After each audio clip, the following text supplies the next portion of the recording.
आज के एपिसोड पे डिस्कशन करने से पहले I would like to request you to subscribe our YouTube channel and follow us on Facebook and Twitter as well.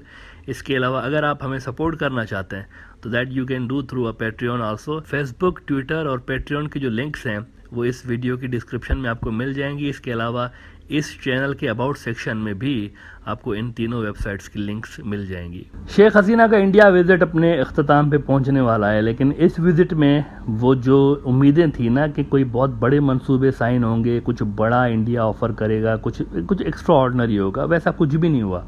Sheikh Hasina ने India जाने से पहले भी कहा और इंडिया पहुंचते वक्त भी कहा कि तीस्ता वाटर शेयरिंग एग्रीमेंट पे इंडिया को जल्द हमसे मुआहदे करने चाहिए। प्रोबेबली अवामी लीग समझ रही थी कि this will give them boost in the elections अगर ये हो जाता है, लेकिन मोदी ने तीस्ता का नाम भी नहीं लिया। वाटर शेयरिंग एग्रीमेंट तो दूर की बात है, नाम भी नहीं लिया तीस्ता का। उल्टा ये जो MOU साइन हुए ना, 7 MOUs इंडिया की जाने से, ये भी बड़ी बेसिक लेवल के साइन हुए हैं। मतलब इसमें कोई ऐसा MOU नहीं है जिनके लिए प्राइम मिनिस्टर को खुद जाके वहाँ पर साइन करने पड़े। मतलब ये नीचे के लेवल के डिप्लोमेट्स भी साइन कर सकते थे। कोई एक्स्ट्रा ऑर्डिनरी किस्म की चीज़ें साइन नहीं हुई हैं, कोई बड़े मुआहदे नहीं हुए, जिससे जाहिर हो रहा है कि India had nothing to offer for Bangladesh. और ये जो विजिट है इनका बांग्लादेश के हवाले से तो फेल किया है। अब पॉलिटिकली उनको क्या अश्योरेंसेस दी गई हैं ये तो पता नहीं है, ये तो आगे चल के चीज़ें जब सामने आएंगी तो पता चलेगा। इलेक्शन के हवाले से कोई गारंटी दी गई है, क्या हुआ है, लेकिन बांग्लादेश के लिए इसमें कुछ भी नहीं था। द डिप्लोमेट की मैं आपको ज़रा 2-4 लाइनें दिखाना चाहूँगा। बड़ा एक मशहूर न्यूज़ आउटलेट है, कह रहे हैं कि Sheikh Hasina visit to Delhi disappoints Bangladesh. 7 MOUs were signed during the Bangladesh Prime Minister's visit, but no progress was made on clinching a deal on the Teesta. अब इसमें एक बांग्लादेशी जर्नलिस्ट है, उनके हवाले से द डिप्लोमेट लिख रहा है कि शी यानी कि Sheikh Hasina she would have hoped to hold up some achievements from visit that didn't happen. Look at the kind of MOU signed, the journalist said. What was signed in New Delhi, he pointed out, could have been signed by other officials, not by a PM। ये कोई बड़े level की चीज़ें नहीं थी, कोई भी कर सकता था। मित्रों, वैसे एक अजीब बात आपको यहाँ पे बताता हूँ कि बातें तो बड़ी हुई हैं इंडिया की जाने से। आपके लिए तो 1971 का स्पिरिट है, खून है आपके साथ, हमारा खून का रिश्ता है, सब कुछ है। लेकिन आपको एक अजीब बात बताता हूँ। उन्होंने कहा ना कि हम कॉम्प्रिहेंसिव इकोनॉमिक पार्टनरशिप कायम करेंगे बांग्लादेश के साथ। इंडियंस ने कहा है बांग्लादेश जो है वो इंडिया से इंपोर्ट बहुत ज़्यादा करता है और बांग्लादेश के एक्सपोर्ट वहाँ पर इंडिया बहुत कम चीज़ें उनसे लेता है। तो इंडिया ने कहा कि वो जो ट्रेड गैप आपका और हमारा बहुत वाइड हो चुका है, इसको कम करने के लिए हम कॉम्प्रिहेंसिव इकोनॉमिक पार्टनरशिप जो है वो साइन करेंगे। बड़े बड़े दावे किए गए कि हम जो है वो फैसिलिटेट करेंगे, आपको सब कुछ करेंगे। लेकिन अभी ये ज़रा ये बात सुने, शेख हसीना उधर ही हैं इंडिया के अंदर, और इंडिया ने हरकत ये कर दी है कि सैलाब और बारिशों की वजह से बांग्लादेश की राइस की प्रोडक्शन जो है उसमें एक बड़ी डिक्लाइन एक्सपेक्टेड है। इसको कंसीडर करते हुए बांग्लादेश ने सारी दुनिया छोड़ के मेनली इंडिया के साथ उन्होंने कहा कि पार्टनर हमें राइस चाहिए और आप हमारे बहुत पुराने दोस्त हैं, आपसे हम राइस लेंगे। इंडिया ने शुरू में कहा कि कोई प्रॉब्लम ही नहीं है। अच्छा, वैसे वीट के मामले में धोखा दे चुके हैं। एक तो कोविड वैक्सीन के मामले पे उन्होंने दिया था, वो भूल गया बांग्लादेश। फिर वीट के मामले पे भी दिया, वो भी भूल गया। अब ये राइस लेने वाले थे इंडिया से, तो इंडिया ने कहा कोई प्रॉब्लम नहीं है, हम आपको सप्लाई करेंगे राइस। वही जो पुराना तरीका रहा है बीजेपी का, वसुधैव कुटुंबकम, होल वर्ल्ड इज फैमिली। तो उन्होंने कहा कि हम आपकी हेल्प करेंगे। लेकिन जो ही बांग्लादेशी हुकूमत ने और बांग्लादेश के प्राइवेट सेक्टर ने वहाँ इंडिया के अंदर ऑर्डर्स देना शुरू किए ना, तो इंडिया ने क्या किया है कि चावलों पे उन्होंने 20% ड्यूटी बढ़ा दी है, यानी महंगे कर दिए 20% चावल। मतलब इधर भी मोदी साहब ने खुद को गुजरात का होशियारपुरी ट्रेडर साबित करने की कोशिश की है। बजाय बांग्लादेश की हेल्प करने के 20% उसने रेट बढ़ा दिए। यहाँ भी उसने मजबूरी से फ़ायदा उठाने की कोशिश की है। अब इंडिया के जो रेट्स हैं, इससे ज़्यादा सस्ते चावल तो बांग्लादेश को दूसरे मुल्कों से भी मिल सकते हैं। और बांग्लादेश ने वैसे शुरू में उन मुल्कों को कंसीडर ना करके इंडिया से डील किया था और एंड में इंडिया ने प्राइसेस बढ़ा दी। डेली स्टार ने खबर लगाई है कि concerns for Bangladesh, India levies 20% export duty on rice.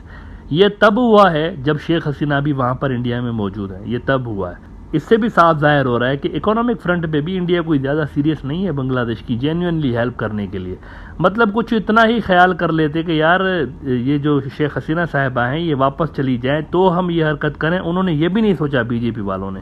और फिर इनकी बातें सुने, बातें करोड़ों की दुकान पकड़ों की, इनकी बातें सुने ना तो आपको मतलब हंसी आएगी कि चाइना का अल्टरनेट बनने के लिए जो है ना हमारी हेल्प करे बांग्लादेश, और पाकिस्तान से भी लड़े, 1971 वाली फोर्सेस जो है पाकिस्तान से लड़े, चाइना से लड़े, हमारे साथ मिलकर ज्वाइंटली लड़े, इस तरह की बातें ये करते हुए आपको नजर आते हैं। अभी हाल ही में इसी विजिट के दौरान मोदी साहब ने कहा है कि 1971 वाली फोर्सेस से लड़े, अभी भी लड़े आप उनसे, 50 साल हो गए अभी भी लड़ते रहे आप उनसे। बांग्लादेश का प्राइवेट सेक्टर जो है उसने 1 लाख टन चावल मंगवाने वाला था, ये जो प्राइवेट सेक्टर ऑर्डर देने वाले थे 1 लाख टन के। इंडिया से गवर्नमेंट टू गवर्नमेंट लेवल पर भी बांग्लादेश की बातचीत चल रही थी। लगभग 10 लाख टन चावल बांग्लादेश इंडिया से लेने वाला था इस ड्यूटी लगने से पहले। अब चूंकि ये ड्यूटी लग गई है तो लेंगे तो अब भी यहाँ पर जो गवर्नमेंट टू गवर्नमेंट डील है मेरे ख्याल से वो तो फिर भी करेंगे इंडिया को, क्योंकि इंडिया की काफ़ी डीप प्रेजेंस है वहाँ पर गवर्नमेंट सेक्टर में बांग्लादेश के अंदर भी। तो हो सकता है कि G2G डील जो है वो हो जाए, लेकिन प्राइवेट सेक्टर जो है अपना हाथ खींच लेगा। अच्छा, बांग्लादेश दुनिया का तीसरा बड़ा राइस प्रोड्यूसर है, ये मैं आपको बता दूं, खुद भी बहुत बड़ा राइस प्रोड्यूसर है, लेकिन फ्लड्स की वजह से बांग्लादेश की प्रोडक्शन इस साल कम होगी, इसीलिए वो फिर फूड सिक्योरिटी को इंश्योर करने के लिए बाहर से मंगवाने की कोशिश कर रहे हैं राइस। अब बांग्लादेश ने वियतनाम से 2 लाख टन चावल मंगवाने हैं, और म्यांमार जैसा मुल्क जिसके साथ बांग्लादेश के कभी भी स्मूथ रिलेशंस नहीं रहे, वो बांग्लादेश को 2.5 लाख टन राइस जो है वो प्रोवाइड करेगा। इसके अलावा बांग्लादेश थाईलैंड से भी कॉन्टेक्ट कर रहा है, वहाँ से भी राइस मंगवा सकता है, तो निकल जाएगा इन क्राइसिस से बांग्लादेश। ऐसी कोई बात नहीं है कि इंडिया नहीं देगा तो यहाँ पर चावल नहीं मिलेगी, क्राइसिस से निकल जाएगा। लेकिन बॉटम लाइन ये है कि यहाँ पे इंडिया ने वही किया है जो कि उसने कोविड वैक्सीन की सप्लाई के दौरान किया। एडवांस में पैसे लेकर उन्होंने कोविड वैक्सीन नहीं दी और वहाँ पर क्राइसिस पैदा करने की कोशिश की। फिर आप देखें वीट के मुद्दे पे भी उन्होंने बांग्लादेश को ओके किया, ग्रीन सिग्नल दिया, ऑर्डर देने की बारी आई तो उन्होंने अपनी एक्सपोर्ट पे बैन लगा दिया और बांग्लादेश के अंदर क्राइसिस पैदा करने की कोशिश की।